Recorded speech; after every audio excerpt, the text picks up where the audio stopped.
আজকে রান্না করব কাতলা মাছের কালিয়া। এখানে কাতলা মাছ ভালো করে ধুয়ে নিয়েছি, এখানে পেঁয়াজ কেটে নিয়েছি, এখানে পেঁয়াজ আর আদা পেস্ট করে নিয়েছি, এখানে আছে টমেটো আর মশলাগুলো পরে দেখাবো। চুলাতে কড়াই বসিয়ে দিয়েছি, এবার তেল দিয়ে দেবো।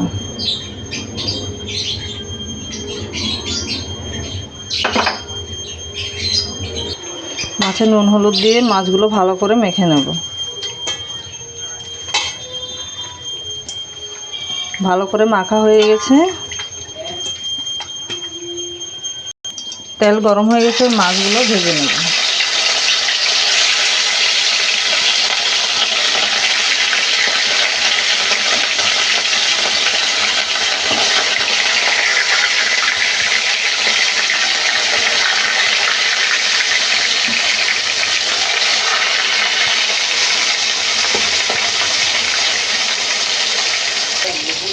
মাছগুলো এবার একটু উল্টে দেব।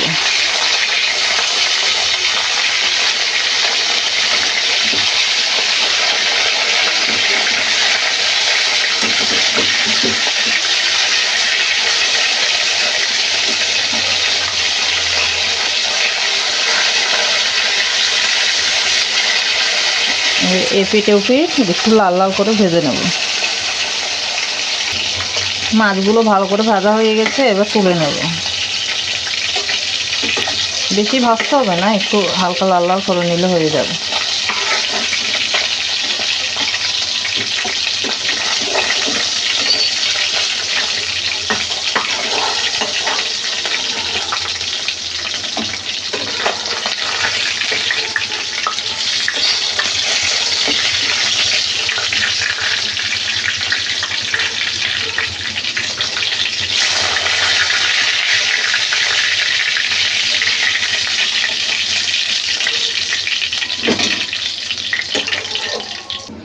মাছ আর যেগুলো আছে এগুলো ভালো করে ভেজে নেব।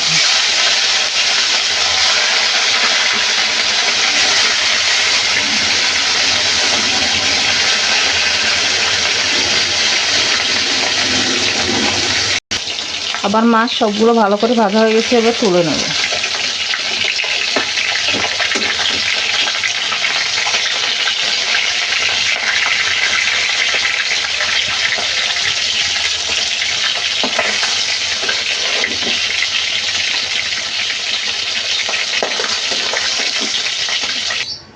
আমার তেল গরম হয়ে গেছে, ফোড়নে দেব একটু মৌরি, তারপরে দেব পেঁয়াজ,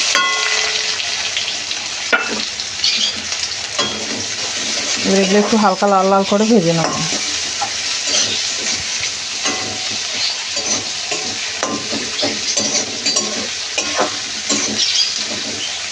পেঁয়াজগুলো একটু লাল লাল করে ভাজা হয়ে গেছে, এবার আদা পেস্ট পেঁয়াজও এগুলো দিয়ে দেবো।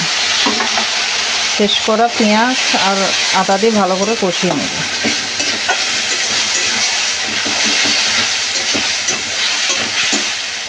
আদাটা ভালো করে কষানো হয়ে গেছে, এবার দিয়ে দেবো টমেটো।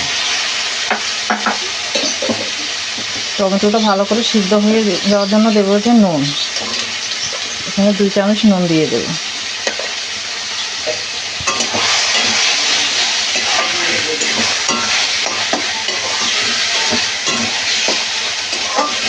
এগুলো ভালো করে সিদ্ধ হয়ে যায়।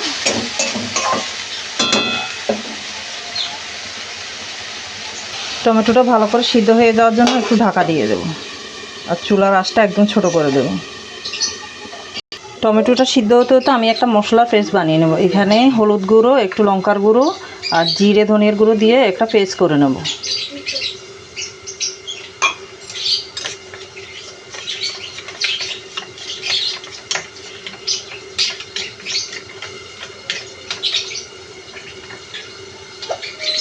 পেস্ট করা হয়ে গেছে। টমেটোগুলো ভালো করে সিদ্ধ হয়ে গেছে, এবার পেস্ট করে রাখা মশলাগুলো দিয়ে দেব।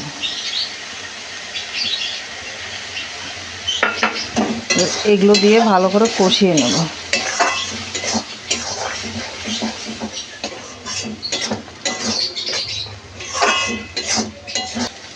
মশলা ভালো করে কষে গেছে, এবার জল দিয়ে দেব।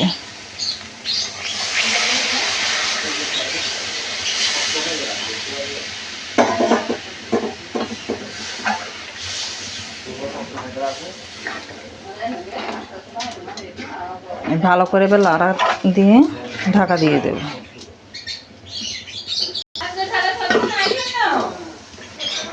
ঝোলটা ভালো করে ফুটে গেছে এবং মাছগুলো দিয়ে দেব।